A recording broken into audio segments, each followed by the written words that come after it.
Tendencia Mundial.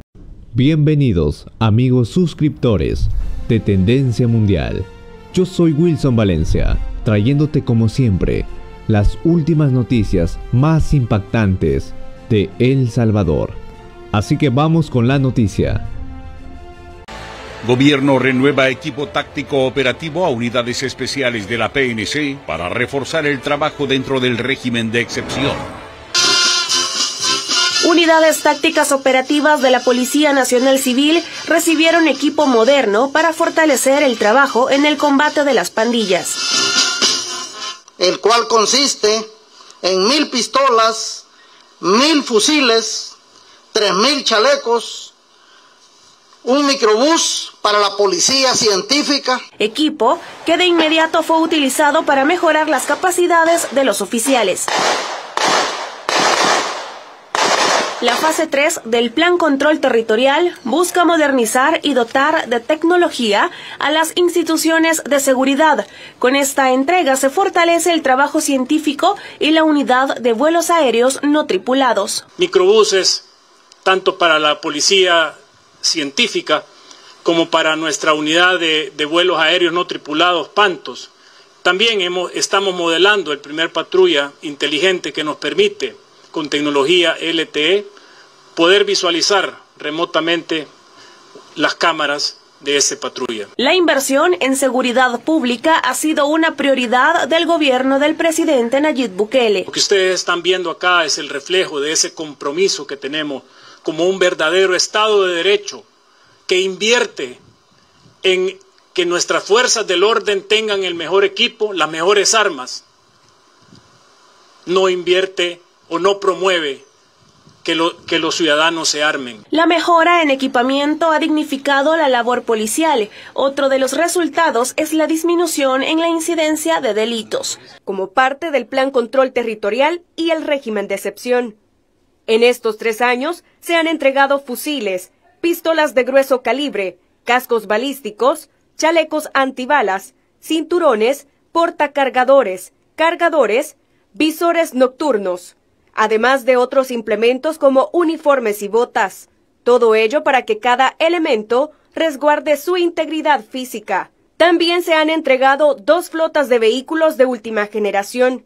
Se trata, en primera instancia, de los automotores Yagu, blindados ante cualquier calibre. Su tamaño eficiente le permite adentrarse a cualquier camino, callejón o hasta pendiente.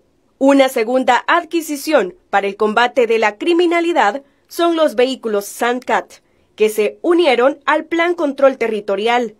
Cuentan con características especiales de alto blindaje, 9 puertos para armas, cascos blindados de máxima protección durante enfrentamientos. El Sandcat está diseñado para atravesar corrientes de gran profundidad, como parte de la fase 3 del Plan Control Territorial y para enfrentar la guerra contra las pandillas. Incluso a los militares se les han entregado drones de empleo táctico para apoyar a las unidades militares cuando así se requiera. Estos tienen un alcance de 15 kilómetros, cámara infrarroja, mecanismo de láser y grabación de video en 4K. Además, helicópteros con tecnología de punta. Coméntame, ¿qué es lo que te ha impactado más en esta primera noticia? Siguiendo con la información, veamos el siguiente titular y la siguiente nota. Casi todos los detenidos durante este régimen han sido enviados a la cárcel y esperan la condena, dijo el fiscal general. El fiscal general de la República informó que la institución que dirige se aproxima a las 46.000 acusaciones en los tribunales contra los miembros de las pandillas capturados durante el régimen de excepción. Adelantó que ya se trabaja en robustecer las investigaciones para que ningún delincuente quede en libertad. Lo vamos investigando con responsabilidad. Con esa determinación, la Fiscalía General de la República ha acusado a más de 45.000 pandilleros junto a sus colaboradores y la cifra de detenciones provisionales confirma que existen indicios sólidos de la pertenencia a las estructuras criminales. Hemos presentado cargos en contra de 45.849 personas.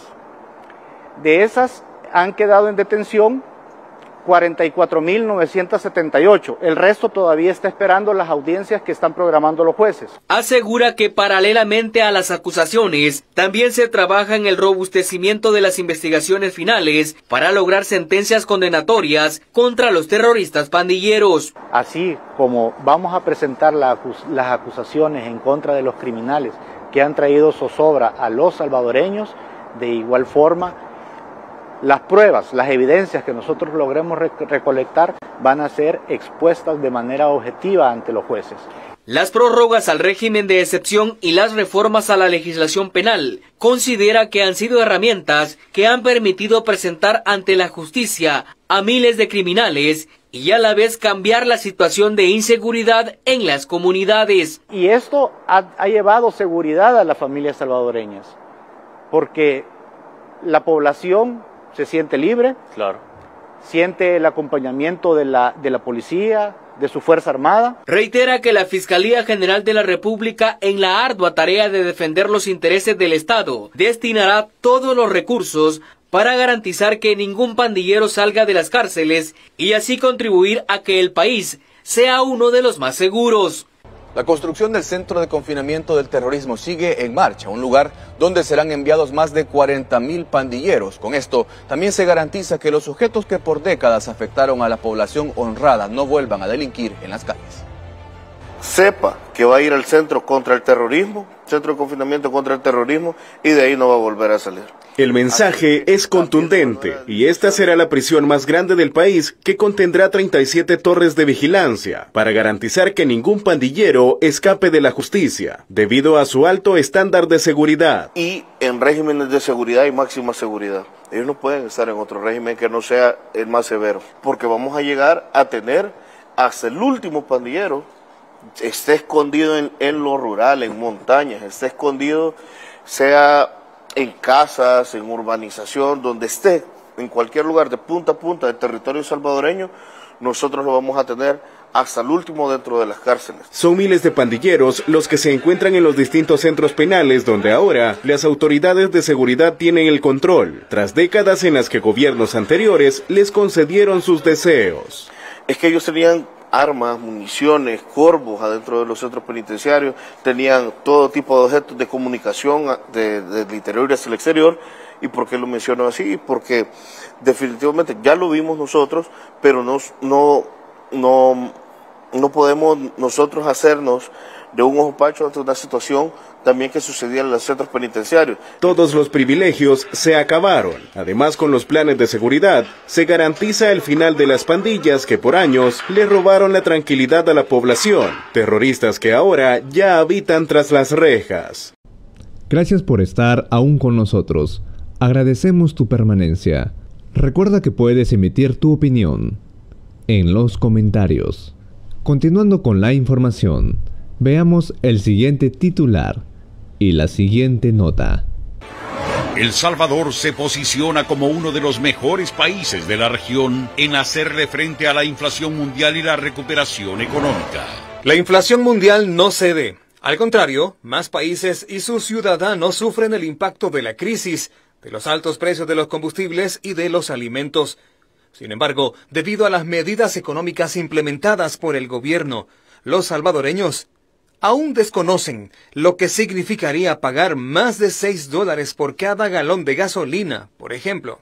El día de hoy, por un galón de gasolina regular en Costa Rica, un ciudadano costarricense está pagando $6.39, mientras en El Salvador, gracias a estas medidas, los salvadoreños estamos pagando $4.15 por este mismo galón de gasolina regular. Así que con estas medidas, como vemos, el impacto es a nivel micro, a nivel macro. De ahí que a solicitud del presidente de la República, Nayib Bukele, se extenderá hasta el 20 de octubre próximo la vigencia de las 11 actuales medidas antiinflación. Vamos a continuar, como él nos lo ha instruido, tratando de contener todos los efectos inflacionarios en nuestro país. No podemos dudar que ha habido una afectación en la economía salvadoreña. No obstante, el gobierno del presidente Bukele va a hacer todos los sacrificios que sean necesarios en este momento a través de las medidas estamos teniendo un sacrificio fiscal de 50 millones mensuales solo con el tema de los combustibles. Entre las medidas se encuentra la fijación de precios en los combustibles, exención de los impuestos Cotrans, FEFE y la eliminación del arancel a la importación de los productos de la canasta básica como maíz, arroz, harinas, azúcar, fertilizantes y otros alimentos. En este momento, a través de las medidas, estamos teniendo un sacrificio fiscal de 50 millones mensuales solo con el tema de los combustibles. Es decir, a estas alturas ya hemos llegado alrededor de 260, 270 millones de dólares que se han invertido de la caja fiscal para contener los efectos de las crisis inflacionarias. Para hacerlo, dispuso en un inicio suspender el cobro de 2 contribuciones especiales, el Fondo de Estabilización para el Fomento Económico FEFE y la contribución al transporte Contrans. También se aprobó un decreto transitorio para fijar los precios de los combustibles. Otras 2 medidas sentidas directamente por la población son la ampliación del subsidio al gas propano y el estricto cumplimiento de las tarifas autorizadas de pasaje en el transporte. Además, se suspendió el pago de aranceles de importación a más de 20 productos de la canasta básica. El presidente Nayib Bukele ordenó la vigilancia a los establecimientos comercializadores y proveedores para garantizar que se cumplan las medidas económicas. Además, se realizan verificaciones por parte de la Defensoría del Consumidor y los Ministerios de Hacienda, Economía y Agricultura para corroborar que los proveedores trasladen la exención de impuestos al precio de venta. También se han desplegado inspectores del Ministerio de Economía para verificar el precio y calidad de los productos derivados de hidrocarburos en gasolineras y embarcaciones que traen los combustibles al país. Continuando con las noticias y haciéndote recordar que puedes dar tu opinión en la sección de los comentarios, veamos la siguiente nota y el siguiente titular. Se trata de la calle más antigua que ocuparon los vendedores por cuenta propia, y la administración de Mario Durán ha materializado un reordenamiento de forma pacífica y voluntaria, contrario a lo que hicieron en el pasado los alcaldes de Arena y el FMLN. En aquel momento ni siquiera lograron hacer nada ni avanzar un centímetro, retrocedieron en esa acción. Esta misma calle, pues hoy estamos materializando esta movilización con diálogo y con consensos. Y en esta intervención histórica, los equipos municipales ya se encuentran desarrollando una limpieza profunda para luego verificar el estado de los drenajes. Trabajando justamente en la remoción de estos bloques. También tenemos que retirar las baldosas, como ustedes ven, pues muchos de las infraestructuras, si no es que todas, tenían suelos de baldosa, tenían cerámica, etcétera. Y mientras los trabajos continúan, para remover todo rastro de los 500 puestos que acá se ubicaban, los vendedores que fueron retirados de la calle Arce y avenida Morazán serán reubicados en los 23 mercados municipales de San Salvador. La comuna capitalina, con su plan de revitalización del centro histórico fase 2, busca potenciar el turismo y el desarrollo económico. Nuestro proyecto es de 100 millones de dólares, ya avanzamos que son 20 millones de dólares que vamos a invertir solo en la calle Rubén Darío.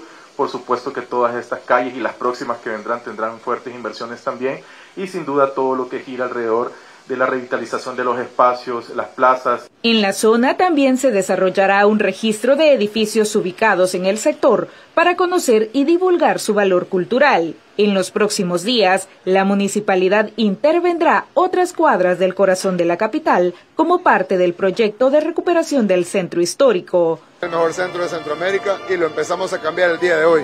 Bajo esa visión y sobre todo sin violencia y de manera pacífica, en 2016 iniciaron los trabajos del reordenamiento y reubicación de miles de vendedores informales que tenían sus puestos de venta en diferentes calles del centro histórico de San Salvador. El entonces alcalde, ahora presidente de la República Nayib Bukele, informó que esta sería la primera fase del proyecto con una inversión de 100 millones de dólares procedentes de fondos propios, tasas municipales, cooperación internacional e institucional.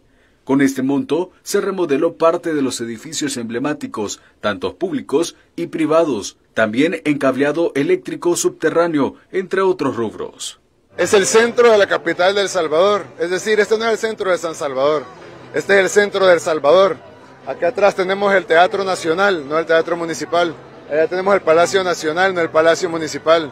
Aquí está la Plaza Libertad, donde se hizo el primer grito de independencia. En esta primera fase, el ahora presidente consensuó más de 300 reuniones con vendedores informales, transportistas, entre otros sectores, garantizándoles alternativas para ser reubicados, logrando así un apoyo rotundo del proyecto. Contrario a las administraciones anteriores, donde la fuerza de las autoridades prevalecía sin darles soluciones. Gracias por estar aún con nosotros. Agradecemos tu permanencia. Recuerda que puedes emitir tu opinión en los comentarios. Continuando con la información, veamos el siguiente titular y la siguiente nota. Las violentas manifestaciones se apoderaron de la capital de Irak, que vivió una noche de fuertes enfrentamientos en la zona verde de Bandag, área que alberga el Palacio Presidencial donde los protestantes ingresaron a la fuerza. Los ataques entre los manifestantes y las fuerzas de seguridad dejaron 35 fallecidos, mientras que más de 250 resultaron heridos. Esa tensión política religiosa provocó que el gobierno declarara toque de queda total como medida de presión para el cese del fuego. Mientras que en Estados Unidos el inicio del año escolar ha dado paso también a nuevos tiroteos dentro de las escuelas. En las últimas horas, al oeste de Oakland, California, un estudiante de 13 años resultó herido por un compañero de 12 años quien sacó su arma y disparó en medio del salón de clases. Este incidente provocó angustia entre los padres de familia, donde la mayoría de estos son latinos. Y siempre en la nación americana, un individuo que vestía equipo táctico y estaba armado con un rifle y explosivos mató sin piedad a 2 personas e hirió a 3 más, entre ellos 2 policías en el estado de Phoenix, Arizona. El ataque fue abatido por las autoridades en medio de un intercambio de disparos. En México, un enfrentamiento armado que duró alrededor de 30 minutos entre bandas criminales y las autoridades dejó un saldo de 2 sicarios abatidos y un elemento del ejército mexicano herido. Este hecho de violencia se registró en el estado de Sonora, región que vive uno de los momentos más críticos por la escalada de violencia. Por su parte, en Uruguay, los asesinatos violentos han marcado récords sin precedentes. En 5 días, las autoridades registraron al menos 11 homicidios en diferentes ataques armados, donde la mayoría de estos se debe a ajustes de cuenta entre grupos criminales. Gracias por acompañarme hasta el final de esta noticia. Yo soy tu amigo Wilson Valencia y espero que el día de hoy tengas un buen día. No olvides de dejarme un like y un comentario para saludarte en uno de mis próximos videos. Nos vemos hasta la próxima.